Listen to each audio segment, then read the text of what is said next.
ఊరువాడకు సంబంధించి క్వశ్చన్ అడిగేవారు ఎవరైనా కొంచెం మైక్ తీసుకొని అడగండి సార్, వినపడుద్ది క్లియర్గా. చిన్న విషయం సార్, ఇప్పుడు ఎన్టీఆర్ హలో ఇక్కడికి సార్ చెప్పండి సార్.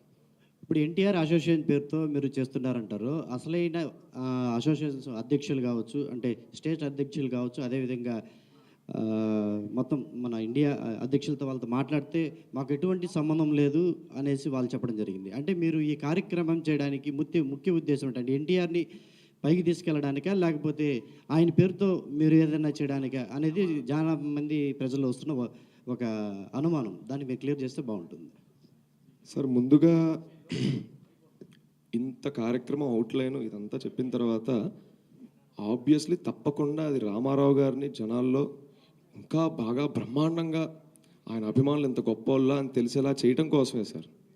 ఇందులో మేం కనపడాలనుకుంటే సార్, ప్రేమకైనా పక్కైనా మొహం కావాలి సార్. అందుకే మా మొహం ముందుంది. సో పూలు పడ్డా మా మీద పడుతుంటే గత 7 రోజుల నుంచి రాళ్ళు చెప్పులే పడుతున్నాయి అంటే చెప్తున్నాను సార్. ఆయన పేరు వాడుకొని మేమేదో అయిపోవడం అసలు మా ఉద్దేశం కాదు. అండ్ మీరు ఒకటి నమ్మరు సార్, వ్యవస్థ పెట్టిన తర్వాత ఒక 4 సంవత్సరాల పాటు అసలు ఇది ఎవరు నడిపిస్తున్నారు, ఎవరు ప్రోగ్రామ్స్ చేస్తున్నారు, మా ఫోటోలు మా ఫేసులు కూడా మేము బయట చూపించుకోలేదు సార్. అది ఇందులో ఎటువంటి డౌట్ లేదు. రెండోది మీరు అన్నట్టు సో కాల్డ్ రిజిస్టర్డ్ సేవా సమితిలు ఉన్నాయి, మీది ఎన్టీఆర్కి మాకు అటువంటి అనుబంధం లేదని అంటున్నారు కాబట్టి సార్, అభిమానానికి ఎక్కడ గుర్తింపు కార్డు ఉండదు.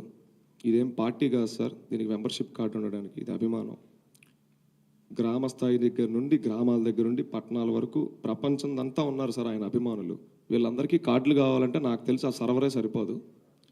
సో మీరు అంటున్నట్టు ఆ సో కాల్డ్ అసోసియేషన్లకి మాకు సంబంధం లేదంటే మాది రిజిస్టర్డ్ ఎన్జిఓ, అందులో ఎటువంటి డౌట్ లేదు. మేము గవర్నమెంట్ అన్ని బై లా ప్రకారం మేము ఏదైనా చేస్తున్నాం, అగెన్స్ట్ లా మేము ఏది చెయ్యం.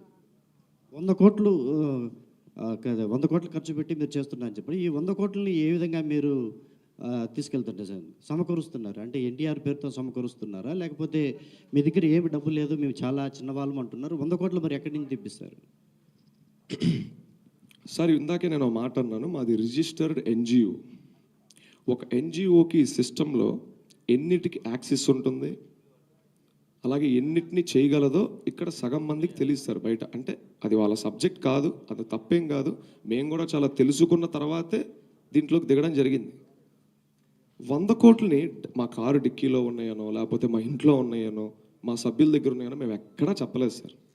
100 కోట్ల రూపాయల సేవా యజ్ఞం, దాన్ని ఎగ్జాక్ట్లీ ఇంగ్లీష్లో ట్రాన్స్లేట్ చేస్తే 100 crore rupees social impact initiative.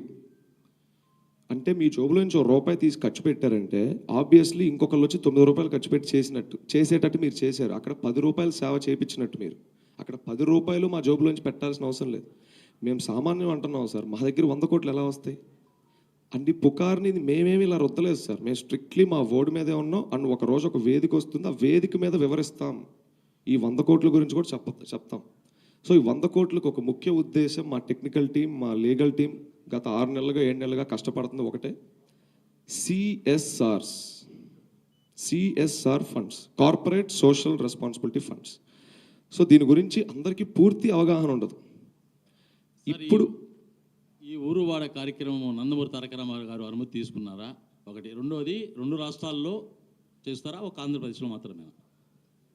Sir మాకు వాస్తవానికి మంచి పనికి ఎవరు పర్మిషన్ అవసరం లేదని మేము బలంగా నమ్ముతున్నాం. కానీ నేను మన ఇంటర్వ్యూలో కూడా మాట అన్నాను, మేము మా హీరో గారికి మేము ప్రతిదీ వివరించుకొని ఇవ్వండి. ఒక్కసారి రోడ్డు మీద నడుచుకుంటా వెళ్ళిపోయే ఒక అభిమాని, ఒకప్పుడు కథలు చెప్తున్నాను మీకు, జరిగినవి ఇవి. రోడ్డు మీద నడుచుకుంటా వెళ్ళే ఒక అభిమాని హీరో ఇంటి ముందు ఆగి హీరో గారి గేటు దగ్గర ఒక 2-3 రోజులు అలాగే కూర్చుంటే